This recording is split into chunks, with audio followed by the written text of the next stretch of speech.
everyone. Thanks for clicking on my video.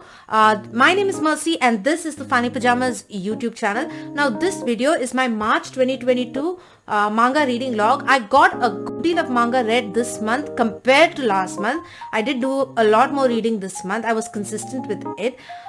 So this is my reading log for the March 2022. But before I go any further, please guys, if you haven't done so already, please smash that like button. Don't forget to hit that beautiful red subscribe button. Become a subscriber to my channel. And of course, don't forget to hit that bell icon so that you're notified every time I post something new. With that down and out of the way, let's start straight off with this month's reading log. So I completed a couple of series this month, 2 series mainly, and one of them was Death Note, the Black Edition. This is volume 6. This is the volume that I read this month, and with that I have completed Death Note. I have often given my thoughts on Death Note and more in the reading logs previously which have occurred. I thought the way they ended the series was pretty definite. It was also a satisfactory ending. I thought that they tied up all the loose ends pretty well. On the whole, I thoroughly enjoyed my time with this series. Now, I don't know about the rereadability of this series. There are lots of things that, I don't know. Generally, in a mystery series, kind of the thrill of reading a series ends, a mystery series particularly, ends when you've read it. When you read it the second time, you kind of know what's going to happen. But for some, at the end of this series, you know how it's going to end. It's obviously, we know what's going to happen to an extent, but how the journey to reach that ending is what captivated me in this. I kind of had an idea how it would end, but like I said, it was the journey, the mind games that our main characters play, the thrilling aspect, the psychological aspect, the way each character tries to one-up the other. That was what was the most intriguing for me. I'm going to have to revisit this series sometime from now, and then maybe I'll have a better answer as to whether this series has rereadable capability. For right now, I don't know. But if you have never given Death Note a shot and you're into thrillers, mind games, psychological crime, mystery, that sort of thing, particularly series where you have like a Sherlock Holmes character and a Moriarty character and each is trying to one up the other, definitely give Death Note a go, because this delivers in all aspects. My main gripe with Death Note is its lack of strong female characters, but I thoroughly enjoyed my time with Death Note and I would definitely recommend it to you.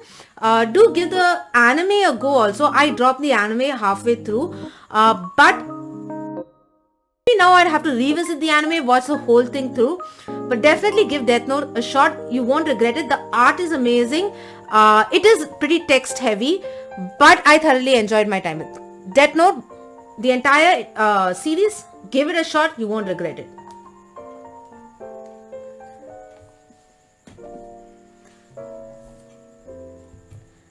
Next, now I finished another one major arc in the Bleach series with this volume. This is this contains volumes 46, 47, 48. With this, I reached the end of the Arrancar arc, and this is the climax, the final set of volumes in this particular arc. Following this arc, we get I think we'll be entering the 1000-year Blood War arc, if I'm not mistaken. I could be thoroughly wrong, but at volume 48 is where the second box set gets over. So I'm caught up to where the second box set finishes. I do have box set 3 in my possession. I have done an unboxing for it. I will leave a link to it somewhere, a card to it somewhere up top, so you can go check it out. So after this volume, I will be starting off with box set 3. This gives us an amazing climax. The final battle is really fun. It's badass as you can be. You see why Aizen is the badass that he is, why he is someone that is definitely is a worthy opponent, someone who's not to be messed with, and it wraps up everything quite well. On a whole, I'd say most of the series that I read this month, the ones which ended wrapped up pretty okay. on the whole, this gave me what I wanted. It thoroughly satiated me in all aspects. I liked the conclusion. I liked the lead up to the conclusion, the twists and the turns. I liked them all. I thoroughly enjoyed it. I love each character's role. On the whole, if you would ask me one word with which to describe how this arc ended, I would believe the word is satisfactory. It was really satisfying to see the end. Also, it gives us a look at what may happen further ahead. Not much, but it has one point which shows, oh, so maybe there's more to this. But on the whole, it wraps up the arc beautifully with a beautiful red ribbon. But since I know there's going to be more, actually, if you ask me, this wraps it up in such a way that it would almost seem like the series comes to an end. But since I know that there are more volumes going further ahead, there is an entire box set after all. And we know that the 1000-year Blood War arc is going to be there. I am intrigued in seeing where they take the character of Ichigo further. I like the conclusion they gave to Aizen, and also his motivations for it. It brings, it gives us a look into his character a bit more. He's not two-dimensional. He's got more to him than just being the badass he is. But I thoroughly enjoyed this. I liked how each character was given their moment to shine. And I was thinking Ichigo would be shunted out. He wouldn't be given his due. He wouldn't be given the spotlight. But this is a spotlight on Ichigo and Aizen. And I like the story that goes on, which involves Jin Ichimaru also, and Rengoku. I think her name is, I forgot. Rengoku or Rengoku. I'm sorry. Please don't come at me for butchering her name. But anyway, I thoroughly enjoyed this. And after this, I am very intrigued to see where this series goes. I love the artwork. The action sequences are very, very well done. Very fluid action sequences, and I wasn't bored at all. I thoroughly enjoyed it. Bleach, it's kind of sad seeing this arc get over, and we know that, and I don't know if it's a total end to the arc. I don't know if any of the characters will reappear or not, but I am hoping. So anyway, Bleach volumes 26, 27, 28, the last in the Arrancar arc.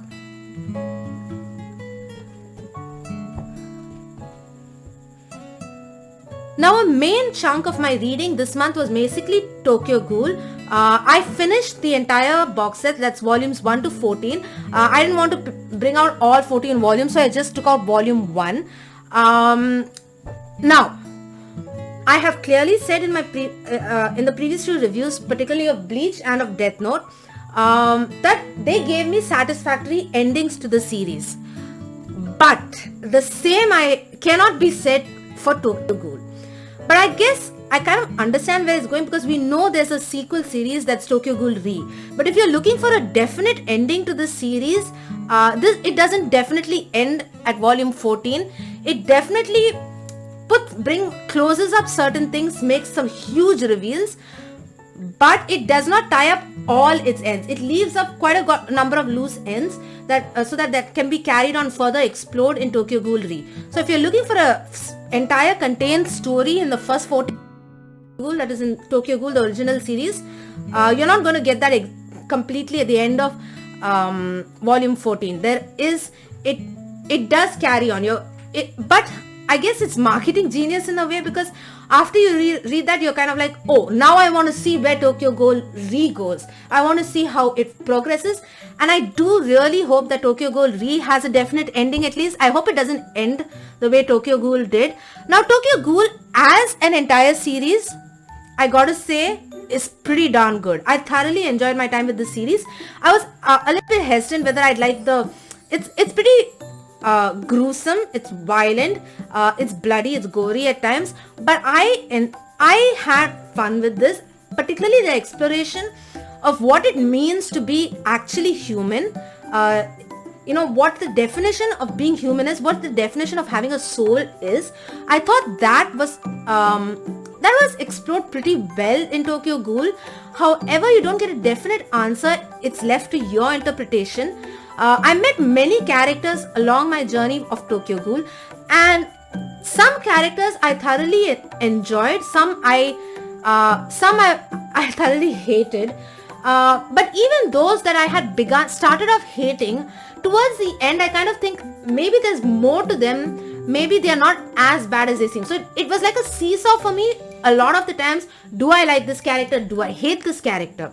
Now, for those who are, now I gotta say one thing. Toka is one of the main characters. She's the main female lead, if you would say. And Kaneki is the main lead. But Toka plays a bit of a side role. She's not, I expected her to be present a lot more, to have a more dominant role in the series, but she kind of takes a backseat. There is a bit of her backstory, her life story and all, and it's a lot of the characters are interconnected, even if they themselves don't know it, which can have its plus sides and its negative sides. I mean, okay, is it necessary that all of them have to be connected somehow? But then at the same time, it's kind of interesting seeing how they are connected. So I don't know whether it was necessary to connect practically every character through some point in life. There's so much more story to go through. I don't know whether that was a wise choice. That's kind of my nitpick with Star Wars also. But I'm not going to go into that rant. But anyway, Tokyo Ghoul as a series is thoroughly enjoyable. It is a very serious read with a lot of it sort of it has lots of reflections on our world today, on society as it is today, and I definitely think this is a very rereadable series. But if you are looking for a perfectly self-contained series with an ending that wraps up all threads and all the twines here and there, this is not going to give you that, because the ending is a bit open-ended. What am I saying, a bit? It's pretty open-ended. But I guess that makes you want to read Tokyo Ghoul Re all the more. Now, I have heard Tokyo Ghoul Re is subpar compared to Tokyo Ghoul as a whole. It doesn't deliver as much as Tokyo Ghoul does. But I suggest you give it a go. I enjoyed it. I liked what it had to offer me. The artwork's great. I was a little confused at some points with the artwork, but on the whole, I thoroughly liked it. Certain things, there are time skips here and there, and certain jumps in where the character was and where the character reaches. But if you can stick to it, give it a go. It is definitely worth a shot. But do please keep in mind, it's volume 14 is not going to give you a thorough ending. It gives you enough twists and turns to keep you salivating for more, keep you wanting to read Tokyo Ghoul Re. Now, after reading all of Tokyo Ghoul, I am going to read Tokyo Ghoul Re in the month of April. So I'm really hoping it doesn't detract too much from Tokyo Ghoul. But I'm going to keep an open mind, and I'm going to definitely hope that it delivers. So Tokyo Ghoul, if horror to some extent, a bit of gore and all does not put you off, give it a go. If not, for those who are particularly squeamish, I'm a bit squeamish. It's kind of why I don't go into horror. But this was palatable to me. I was able to consume this without any trouble. The artwork's really good, so definitely give it a go. Tokyo Ghoul.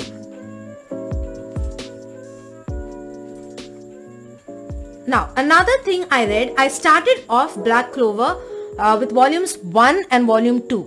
So I read these two volumes this month. I have up till volume 5, but I want to collect a bit more before I read further ahead.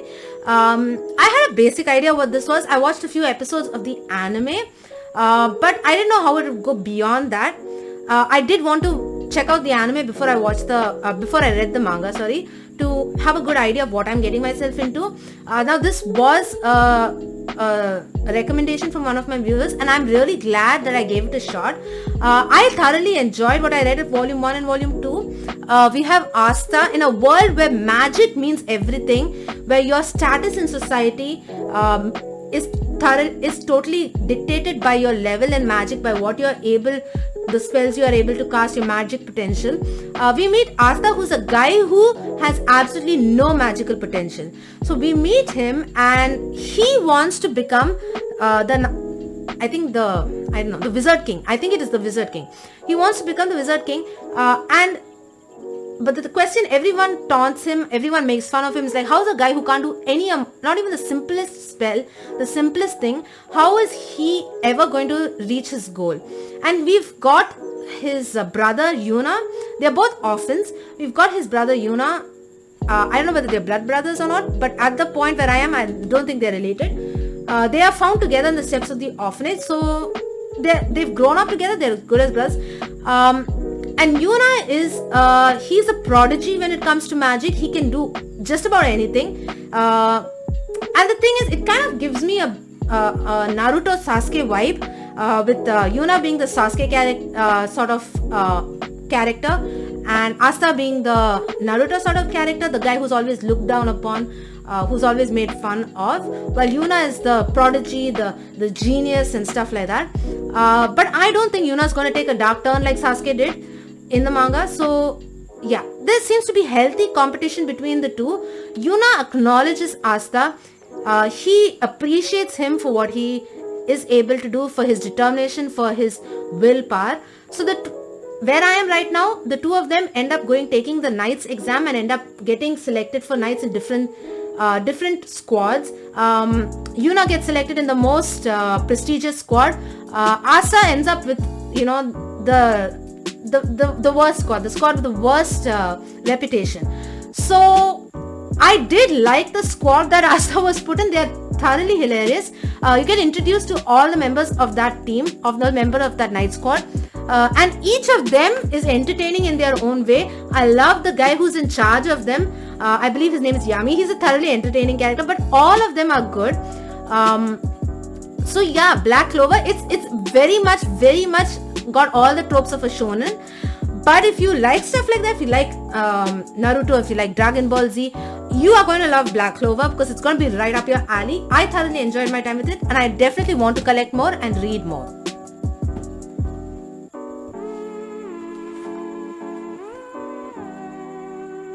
Now my next read is no stranger to this category, to this list. I have Jujutsu Kaisen volumes 12 and 13. Now I don't know how to talk about this, because we are knee deep in the Shibuya arc, but the Shibuya arc is really going places. It's going places I didn't expect it to go. It's very dark, it's gritty, it's a lot more serious, a lot more violent, a lot more darker, grimmer than I thought it would be. I don't want to spoil much in this, because this, like I said, we are knee deep in the Shibuya arc, and I don't want to give out spoilers, but I thoroughly enjoyed myself with this. Mei's character, the girl on this, is not my favorite character. And this guy Kusakabe, I didn't expect him to turn. I mean, you see him in this shot, he's like as badass as he can be. But I didn't expect him to turn out the way he was portrayed at least. Which is really striking, which is very funny also, because I really didn't expect it out of him. But yeah, what can I say about Jujutsu Kaisen? I thoroughly enjoyed. I want to watch that Jujutsu Kaisen Volume 0 movie, but I know it's released in the States and in other places, but unfortunately it's not been released here in India where I am living. I have heard rumors that it will be in theaters, but I cannot be sure of that. I really hope it's in theaters, because I want to watch it there. But on a whole, I definitely recommend Jujutsu Kaisen. I thoroughly enjoyed. But I think personally I'm going to put off reading these volumes until the Shibuya arc concludes.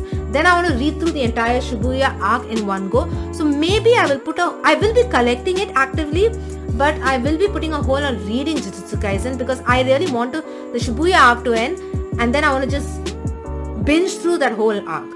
I think it'll be more fulfilling for me personally. So Jujutsu Kaisen volume 12 and 13, give it a go. I know a lot of people crap on it and call it mid, and they say that the hype is not real, but this is the kind of stuff, if you are into shonen, you're going to enjoy this. I thoroughly do. It does get dark at times. They do not pull your punches, but yes, Jujutsu Kaisen, definitely recommend in my book.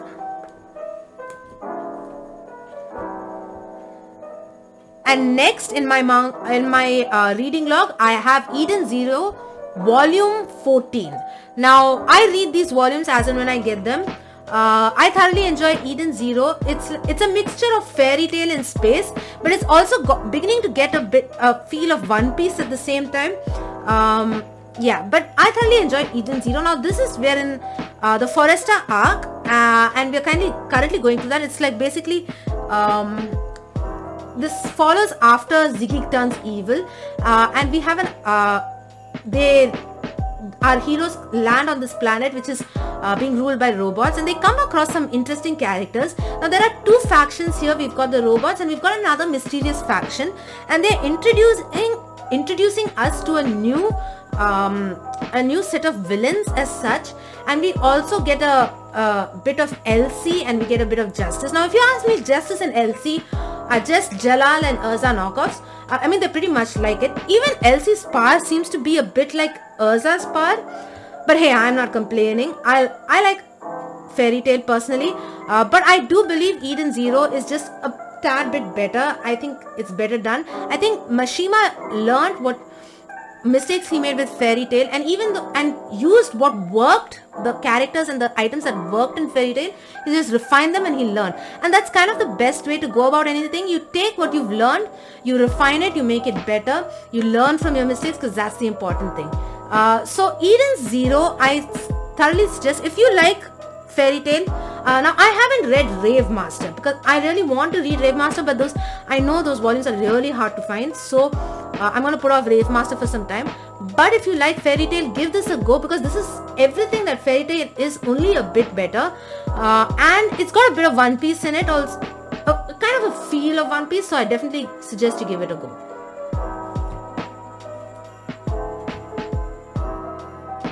Next up, I have Kaiju number 8. Okay, this has been a hyped up series in the community. I read a few chapters of it on the Shonen Jump app, and I knew I liked it and I knew I had to get it. And I was hoping that it wouldn't lose any of the quirkiness that I read, and I'm glad that it didn't, at least in this one volume that I read. I can't wait for volume 2. You know I'm going to get that the minute I get a chance to get it. Kaiju number 8. Now we mainly have the story follows our main character, who is, by the way, in his 30s, which is kind of, like many people have said, and I personally agree, which is kind of odd for a protagonist in a shonen series to be in his 30s. Generally they are younger, like teenagers and generally that age group. So it's refreshing to see someone who's in their 30s. And our main character, this is a world where kaiju keep appearing on a regular basis and attacking cities. And of course, Japan is the kaiju hotspot, where Tokyo is the city which gets the maximum number of attacks by kaiju. Now our main character is in the kaiju cleanup squad. Now he's in the works for the company that once the kaijus have been defeated and are lying dead on the city, their job is to clean up the body. I mean, get rid of all the remains. The parts which are important to be sent off for study and for research and all, those are sent off, and the rest of it disposed of. So he's basically a waste management guy. Okay, so he's basically a cleaner. And his aim, he had at one point made a pact with a childhood friend to join the defense force, the people who took care of killing the kaiju. And his childhood friend, she ends up making it. She's the top dog in this force. She's in charge of the number 1 unit in kaiju extermination. But he does not. Now he gets a chance to relive his dream. But unfortunately, before that happens, he ends up, through circumstances, becoming a kaiju himself. So now he wants to join the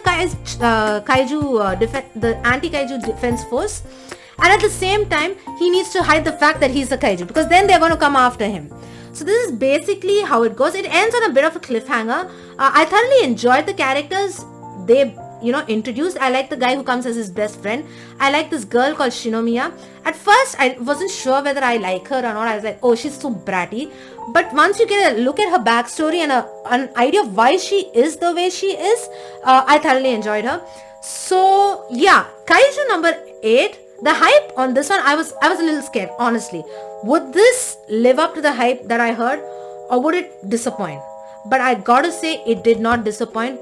Give it a shot, you will not be disappointed. So yeah, Kaiju number 8, can't wait for volume 2 to come out. Now, another staple in my reading logs is Soul Eater. So I have volume 17 here. This is a volume where we see all our different factions. We see our Fire Force, that is Company 8. They are trying to Company 8 are on a mission to rescue some children from Hajima Industries. Now that's a top research industry. So basically they're trying to rescue some kids from there, and they are intercepted by the white clad people, the people who the evangelists people, and the other pillars, and kind of they have to fight them. Now a lot of things happen. They end up making some tentative alliances are made. People sort of join forces. People you didn't expect to join forces, and we kind of get an idea. It's very action heavy, this particular series, this particular volume. But yes, I don't know what to tell you guys, because I do not want to give out any spoilers, but let me just say that there's a ton of action in this. Now this guy, I so did not like this guy's character. I thoroughly hated him. I hated the fact that he picks on the weak. But they give him a more important role than I expected him to have. His relationship with this boy who ends up being another pillar.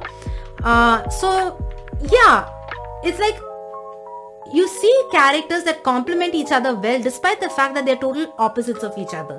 So that was interesting to see. I like the way the author of this series portrays things. Things that you never expect to happen. Alliances you never expect to be form. And so on the whole, it is really, it was okay. It was a fun chapter. That the action is good and all, but I'm kind of waiting to see more of the story of why this world ended up the way it is, what the evangelist is after. So if you want story wise, this volume does not go much into it. It does go into the more action part. It's more of a fight sequence. So the plot line of how the world ended up, the secret behind Amaterasu, I'm butchering the name, but the secret behind all these companies, who the evangelists, what they are after, you don't get much progress in that. This is basically more like a companion to the previous volume. So volume 17, on the whole, I'm liking where this series is going, and I'm thoroughly enjoying it. I am interested in seeing where it ends. I believe the series is ending soon, which is kind of a bummer, but hey, all good things come to an end. So volume 17, Fire Force, give it a go. Definitely, I gotta say one thing, this volume did not have as much fan service as some of the other volumes have. Some of the other volumes are so heavy on fan service, it distracts from the whole thing, but this for one focuses on the fight, and you don't have the fan service thing going on. So this is something I gotta say about this volume. Now this month I also read The Witch and the Beast volumes 4 and 5. The Witch and the Beast, I thoroughly enjoy the series. I love the story, the plot, the synopsis. We've got our main two leads. We've got Ashaf and Guido. Ashaf is he's a magic user. Guido has got a secret, and she has a curse or a spell cast on her, and she's looking for the witch who cast that curse on her so that she can break the curse and be free from the effects of the curse. She teams up with Ashaf, who works for the Magic Resonance or something, an organization which deals with magic and magic related problems. Basically in this volume, we kind of reached the end of the Demon Sword arc, which was the previous volumes. That was, I think, volume 3 was the Demon Sword arc. It concludes in volume 4, and we meet a new character at the end of volume 4. Now volume 5 gives us the backstory of how Ashaf and Guido met, what circumstances they met, and how they formed the team that they are, how Guido decides to join forces with Ashaf and his organization. We also get an introduction to who the witch who cast the curse on Guido at the end of volume 4. So I liked the Demon Sword arc. I liked where it went. I thoroughly enjoyed that arc, and I also loved the backstory that we got for Guido. It was satisfying. Thankfully it wasn't too long, but it was satisfying. So we got a picture of this girl with the demon sword there. So I will definitely suggest giving Witch and the Beast a go if you like magic, dark fantasy, political machinations, fights, overpowered characters, and just all out badass fighting, along with the same time a good deal of insight into character and stuff like that. Give the Witch and the Beast a go. This was totally not my regular fare, and I was very hesitant to try it out, but I'm glad I did. The latest volume is out, but I believe the volumes are a little slow in between release, so I don't know how many volumes there will be for this series, but I hope I don't have to wait too long for these volumes, because I thoroughly enjoy these.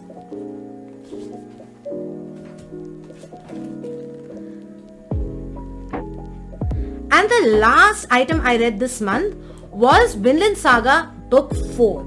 Now, okay, give me a minute here to talk about Vinland Saga. Vinland Saga continues to surprise me in the best possible ways. This is a Viking story of our boy Thorfinn, who is looking for revenge for the death of his father, and he joins a group of mercenaries hoping to exact his revenge. And I gotta say, okay, let me tell you straight off, the first arc of Vinland Saga comes to an end with this book, and we start off what I believe is called the farming arc. Now, how that first arc ended, wow, I did not expect it to end the way it did. I did not see it coming by any stretch of the imagination. I think Askeladd as a villain is amazing. He's multifaceted. There's so much to him than what you think there is. There are so many layers. He's got so much more to him than meets the eye. And it's creating these characters that are so complex that you hate it sometimes, that you learn to love it sometimes. That is what makes this read so compelling. Even Thorfinn, sometimes I was like, okay, why is I get what Thorfinn's been through, but does he have to be Brat? Sort of. But when the farming arc starts, Thorfinn, his character does a total 180. If you like political machinations, Game of Thrones. Okay, if you like stuff like Game of Thrones, where they are not afraid to hold their punches, where you don't know who is going to end up dead, you don't know how things are going. If you like Vikings, if you like historical fiction, which has got its roots in historical facts and events that happened in history. If you like that fighting, Vikings, if you like Vikings, this is for you. This is going to be for you. However, from what I've heard of the farming arc, some people call it really boring, but I don't know as of yet how to look at it, because I've not read much into it. But the way the first arc ended, I am so not getting over it. It's like when I watched the Game of Thrones, the Red Wedding, kind of had not at the same level, but I had a similar reaction when I saw the end of this. I really did not expect what happened to happen, or the reasons for why it happened to happen. Give it a go. If historical fiction, political machinations, fights for the thrones, backstabbing, at the same time brutal violence and stuff is your thing, Vinland Saga is gonna be for you. This was one of the first seinen I read. I've said that so many times, and I'm so glad I gave it a shot, because I really enjoy this. Now I have heard the farming arc takes a step back, but I'm gonna go into it with an open mind. Hopefully I'm gonna thoroughly enjoy it, because what this author Makoto Yukimura has given us, I thoroughly enjoy. It makes me want to read Planetes more, but Planetes is a totally different setting, totally different feel compared to this. But yeah, Vinland Saga, I am so happy I got into this. And to anyone who comes to me, I will say give it a go. Try it out. It is thoroughly, it's really worth your while. So Vinland Saga. So with that, that's all I read this month. Like I said, a major chunk of it was Tokyo Ghoul, and I'm glad I finished it. I will be starting Tokyo Ghoul in the month of April, that is this month. So that's all I have for you right now. Wow, I really read, this is a decent read for me, and I thoroughly enjoyed everything that I read. I'm glad I read the stuff that I did. So yeah, but then I'm gonna end now. If you guys want to tell me anything, you want to give me your comments, your suggestions, have you read any of the stuff here? Hit me up in the comment section down below. I love to hear from you guys.